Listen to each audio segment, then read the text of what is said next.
Friends, கப்பியோட இது பாண்டை பாருங்க. நான் வந்து போகும்போது குட்டிலாம் போட்டுருந்துச்சு, நல்லா பெருசாகவே போட்டுருந்துச்சு. அதனால் சாப்பிடாது அப்படின்னு நினைக்கிறேன். நம்ம சேனலை சப்ஸ்கிரைப் பண்ணுங்கள். நம்ம ஃபிஷ் சம்மந்தமான வீடியோ தான் போட போகிறோம். பாருங்க, எல்லாமே மிக்சர் கப்பி தான்.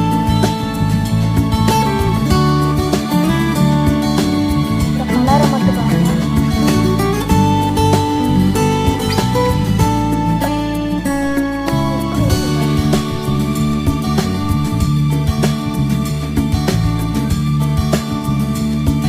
Okay, bye. Subscribe.